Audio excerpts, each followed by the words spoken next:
Assalamu alaikum 10th class. Today we shall continue doing the exercise of the poem Peace, and the next segment of the poem is that of the use of imagery. It's upon page number 94. Imagery.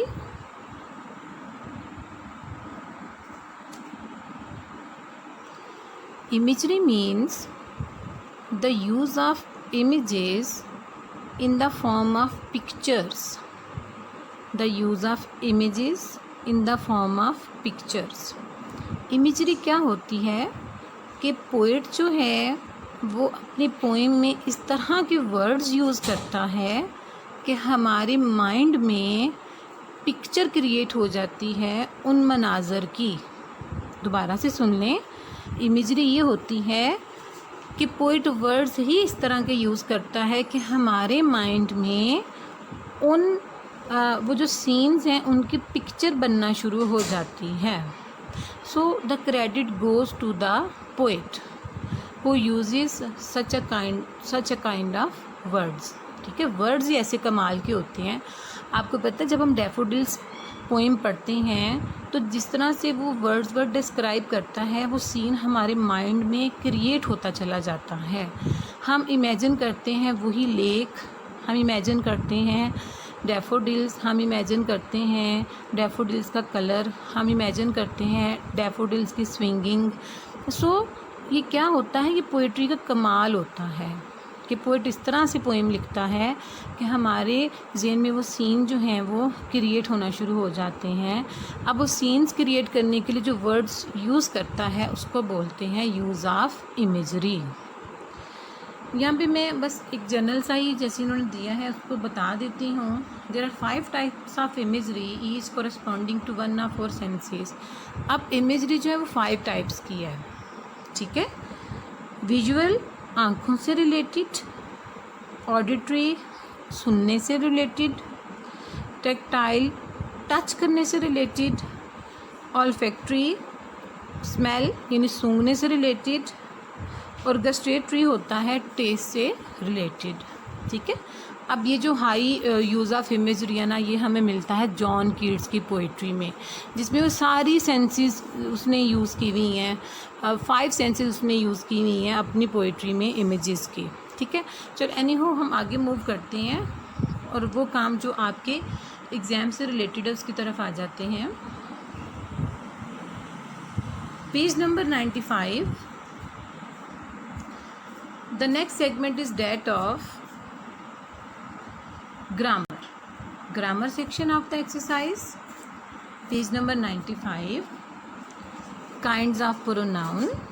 So we know pronoun is a word which is used in the place of a noun. Pronoun वो word है जो noun की जगह पे इस्तेमाल होता है। All of us know about that. Now here are given the kinds of pronoun: demonstrative, reflexive, interrogative। 3 kinds हमें दी गई हैं, उनके बारे में मैं पहले आपको बता दूं। पहली चीज़ है demonstrative pronoun। These are the pronouns which are used to point out or indicate something। These are the pronouns which are used to point out or indicate something। ये वो pronouns हैं जो इशारा करने के लिए इस्तेमाल होते हैं किसी चीज़ की तरफ, जैसे this, that, these, those। ये वो वर्ड्स हैं जो कि हम इंडिकेशन के लिए या पॉइंट आउट करने के लिए यूज़ करते हैं। So these are called demonstrative pronouns. The next is reflexive pronoun। जो हमारे self और selves वाले pronouns होते हैं they are called reflexive pronoun। वो subject पे stress देते हैं that the work is done by the subject himself। What do I say? Himself। In the same way, herself, yourself, themselves, itself. तो self और selves वाले जो pronoun होते हैं they are called reflexive pronouns. The next is interrogative pronouns. Those pronouns which are used to ask some questions. Those are called interrogative pronouns. For example, what are you doing? For example, who is knocking at the door? For example, which is your sister among these girls? So, the use of what, who, whom, which, where, when. इनका जो use है for interrogative purpose that is called interrogative pronounce. अब हमने क्या करना है, यहाँ पे हमने सॉर्टिंग करनी है इन तीनों तरह के प्रोनाउंस की. हैंड मी डैट हैमर, मुझे वो हथौड़ा पकड़ाओ. हैंड मी पकड़ाओ, वो हथौड़ा हम क्या कर रहे हैं, उस हथौड़े की तरफ इशारा कर रहे हैं. So that is a demonstrative pronoun. The next is I saw myself in the mirror. अब यहाँ पे सेल्फ और सेल्व्स वाले जो हैं वो रिफ्लेक्सिव में ही आएंगे. Myself is a reflexive pronoun. The next is who is there. Who is there? Here, who is used to ask some question. That's why it's an interrogative pronoun. Himself will be our new friend. Himself is a reflexive pronoun. Is this your teacher's book? क्या ये आपकी teacher, ये वाली book आपके teacher की है? So this, the word this is a demonstrative pronoun. Which is your pen? आपका pen कौन सा है? The word which is an interrogative pronoun. Okay, let us move ahead. The next thing is present and past participles used as adjectives. I was amused by the way she acted in the play. Amused, ed, past participle. Do you find this type of humor amusing? ing, verb first form plus ing, and it is functioning as an adjective. That's why it is a present participle.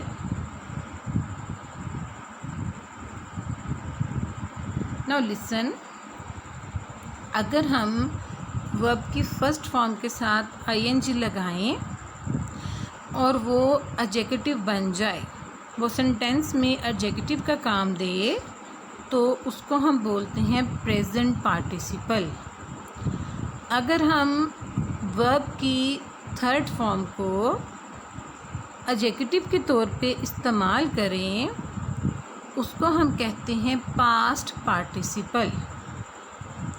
अगर मैं कहती हूँ रोता हुआ बच्चा, crying child, रोता हुआ बच्चा, यहाँ पे क्राइंग वर्ड जो है वो क्वालिफाई कर रहा है चाइल्ड को. सो ये हो गया प्रेजेंट पार्टिसिपल. अगर मैं कहती हूँ ड्राइड लीव्स, सूखे हुए पत्ते, सूखे हुए पत्ते. अब ड्राइड जो है वो ड्राई की थर्ड फॉर्म है, लेकिन ये यहाँ पे लीव्स को क्वालिफाई कर रहा है word. So it's a present it's a past participle. ing का इजाफा करें और वो एडजेक्टिव बन जाए तो प्रेजेंट पार्टिसिपल. ed का इजाफा करें और वो एडजेक्टिव बन जाए तो past participle. Here the question is choose appropriate participles.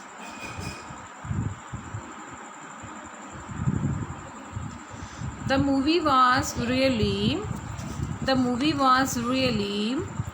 dash. Movie जो थी वो वाकई जो थी वो बायसे दिलचस्पी थी. इंटरेस्टिंग,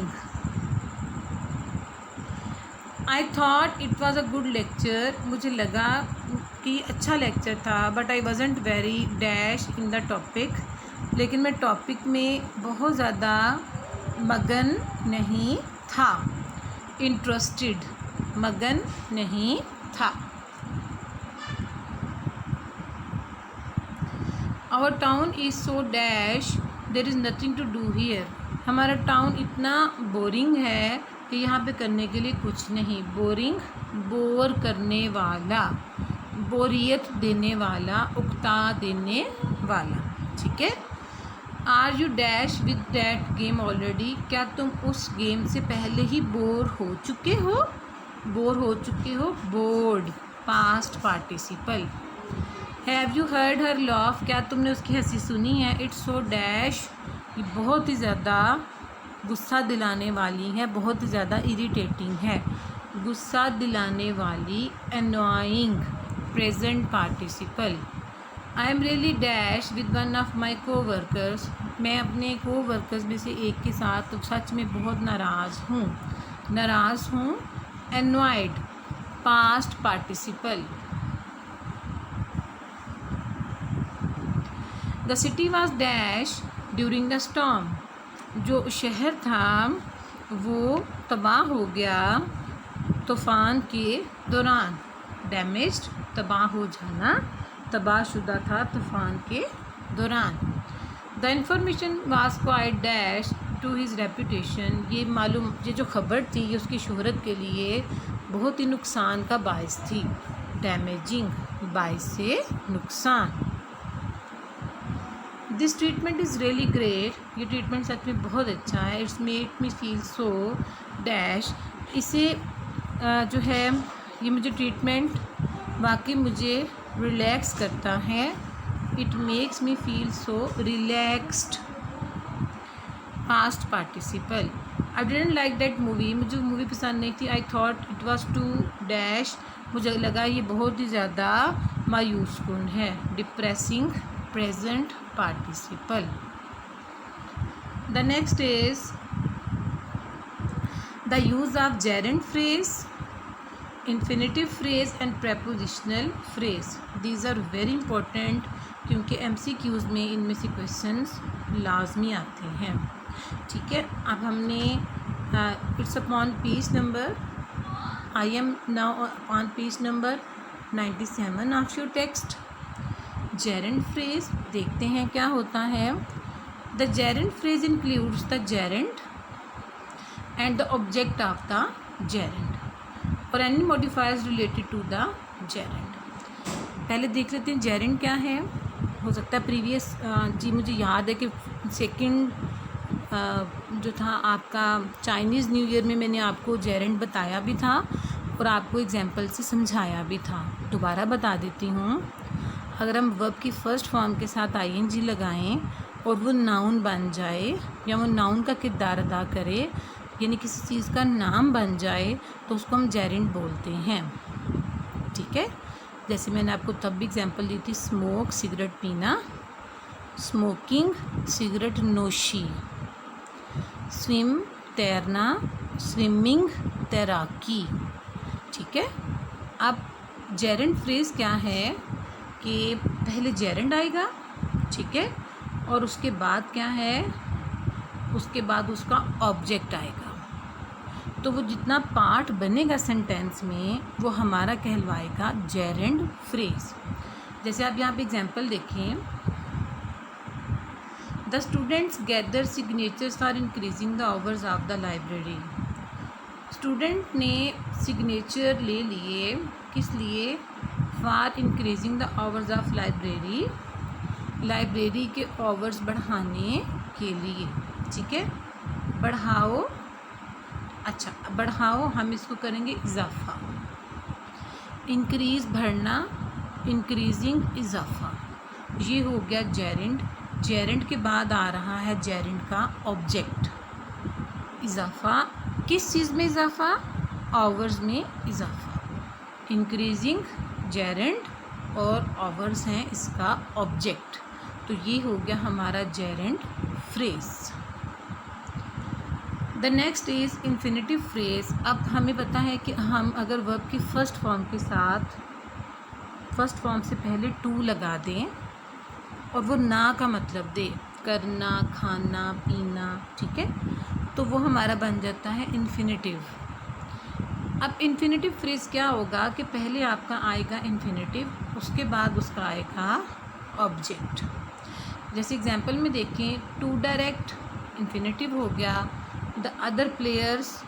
अब देखें, each cricket team has a captain. हर क्रिकेट टीम में कैप्टन होता है, किस लिए होता है? To direct the other players, बाकी प्लेयर्स को हदायत देने के लिए, हदायत देना, टू डायरेक्ट इन्फिनेटिव हो गया। किसको हदायत देना? द अदर प्लेयर्स, ठीक है, अदर प्लेयर्स को हदायत देना, टू डायरेक्ट हो गया इन्फिनेटिव, अदर प्लेयर्स उसका हो गया ऑब्जेक्ट। हदायत देना और किसको हदायत देना? अदर प्लेयर्स को, तो ये हमारा हो गया infinitive phrase. The next is prepositional phrase. अब इसमें यूज़ होगी हमारी प्रेपोजिशन और object of the preposition. Like Samra could hear her sister snoring across the room. Across is a preposition. Samra सुन सकती थी कि उसकी जो बहन है वो कमरे के पार खर्राटे मार रही थी। अच्छा, अब अक्रॉस, पार, द रूम कमरे के, अक्रॉस हो गया हमारा प्रेपोजिशन, रूम हो गया हमारा ऑब्जेक्ट। तो वो कहाँ खर्राटे मार रही थी? कमरे के पार। Now we are at page number 98. What we have to do is identify gerund phrases, infinitive phrases and prepositional phrases in the following sentences. अब हमने sorting करनी है। gerund phrase को आइडेंटिफाई करना है जहाँ पे है, infinitive phrase को करना है, prepositional को करना है। So let's see. Maria fell over the cat. Maria cat के ऊपर लपकी। Over is a preposition. किसके ऊपर, किसके लिए ओवर यूज़ हो रहा है? कैट के लिए। The cat is the object of over. Over is a preposition, the cat is the object of over, so it's a prepositional phrase. The strikers held a meeting. Strikers ने, हड़तालियों ने एक meeting की। To discuss the terms of employers, ताकि employers की शराइत को discuss किया जाए। हड़तालियों ने एम्प्लॉयर्स की शराइत को डिस्कस करने के लिए एक मीटिंग मुनक्कद की। To discuss is an infinitive, और डिस्कस क्या किया जाना है? The terms of employers, employers की शराइत। To discuss is an infinitive, the terms of employers, ये पोर्शन जो है ये इन्फिनेटिव का ऑब्जेक्ट बनता है। So this is an infinitive phrase.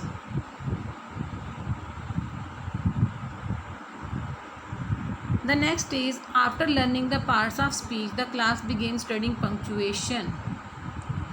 Parts of speech सीखने के बाद क्लास ने पंक्चुएशन सीखना शुरू कर दी, पढ़ना शुरू कर दी, सीखना शुरू कर दी, ठीक है। लर्निंग सीखना, ठीक है, और द पार्ट्स ऑफ सीखना और अबूर हासिल करना। किस चीज़ का अबूर? द पार्ट्स ऑफ स्पीच का। Learning is a gerund, parts of speech जो है ये उसका हो गया object. So it is basically a gerund phrase. Will someone be here soon to open the door? To open is an infinitive. क्या open करना है? The door. The door is the object of infinitive. So this is an infinitive phrase. Talha visited Turkey while studying the history of Turkish art. Of preposition. अब वो तलहा जो था वो Turkey गया while studying the history of Turkish art.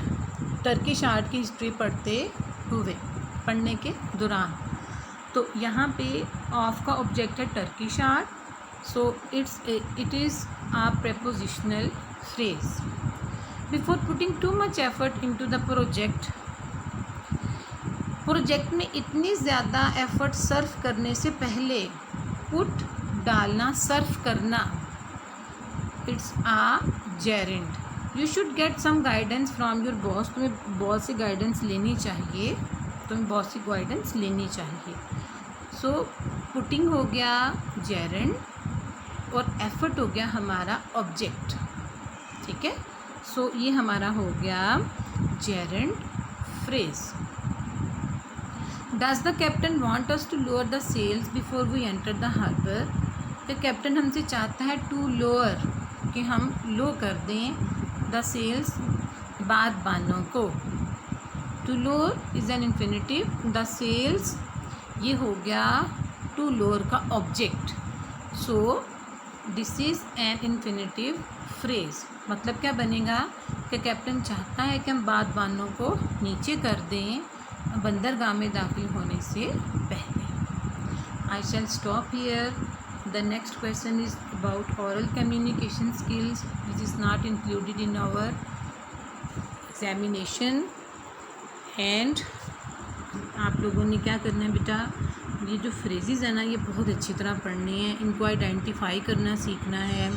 इनमें से आपके paper में लाजमी क्वेश्चन आ जाता है, ठीक है।